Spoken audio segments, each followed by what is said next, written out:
முன்னாள் முதலமைச்சர் ஜெயலலிதாவுக்கு எதிராக ரஜினிகாந்த் குரல் கொடுத்ததை பற்றி இப்போ விளக்கம் கொடுத்து ஒரு வீடியோவை வெளியிட்டிருக்காரு. இந்த வீடியோ தான் இப்போ வைரல் ஆகிட்டு வந்துட்டு இருக்கு. அனைவருக்கும் வணக்கம். ஆர்எம்வி த கிங் மேக்கர் இந்த டாக்குமெண்ட்ரி இதில் அவரை பற்றி பேசுறதுல எனக்கு ரொம்ப மகிழ்ச்சி. ஸோ எனக்கு ரொம்ப நெருக்கம் மரியாதை கொடுத்து என்னோட அன்பா என் மேலே அவ்வளோ அன்பா காட்டணும் ஒரு 3-4 பேருங்க. அதாவது மாசாங்க சார், சோ சார், பொஞ்சலாச்சலம், ஆர்எம்பி சார், இவரெல்லாம் இல்லைன்னு சொல்லும்போது சில டைம் மூத்த அரசியல் தலைவரும் முன்னாள் அமைச்சருமான ஆர்.எம். வீரப்பன் அவர்களோட முதலாம் ஆண்டு நினைவு நாளான இன்னைக்கு RM. Veerappan the king maker அப்படிங்கிற ஆவணப்படத்தோட முன்னோட்ட காட்சியை இன்னைக்கு வெளியிடப்பட்டிருக்கு. இந்த முன்னோட்ட காட்சியில நடிகர் ரஜினிகாந்த் ஆர்.எம். வீரப்பன் குறித்த சில நினைவுகளை பகிர்ந்து பேசியிருக்காரு.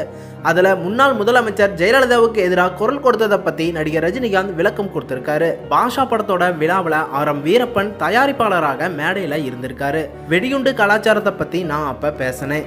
அமைச்சரை வச்சுக்கிட்டே நான் அதை பத்தி பேசியிருக்க கூடாது, ஆனா பேசிட்டேன். எனக்கு அப்போ அந்த அளவுக்கு தெளிவு கிடையாது. அப்போ ஆர்.எம். வீரப்பன் அவர்கள் அதிமுகவில் அமைச்சரா இருந்தாரு.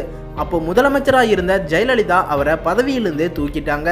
அது தெரிஞ்சதும் நான் ஆடி போயிட்டேன். என்னால தானே இப்படி ஆயிடுச்சு அப்படின்னு எனக்கு அந்த நைட் ஃபுல்லா எனக்கு தூக்கமே வரல. காலையில ஆர்.எம். வீரப்பன் அவர்களுக்கு ஃபோன் பண்ணி மன்னிப்பு கேட்டேன். ஆனா அவரு அதுக்கு எதுவுமே நடக்காதது போல அதை பத்தி எல்லாம் யோசிக்காதீங்க, பதவிதானே போச்சு, நீங்க மகிழ்ச்சியா இருங்க அப்படின்னு சர்வ சாதாரணமா சொல்லிட்டாராமா.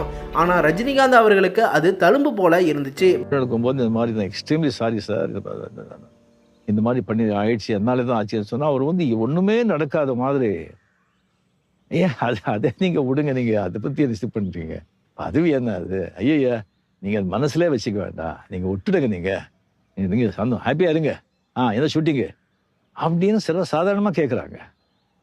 எனக்கு அந்த தெலும்பு எப்பவுமே அது போகல. ஏன்னா நான் தான் கடைசியாக பேசினது. நான் கடைசியில் பேசின பிறகு அது எப்படி மைக்கை பிடிச்சி அவர் பேச முடியும்?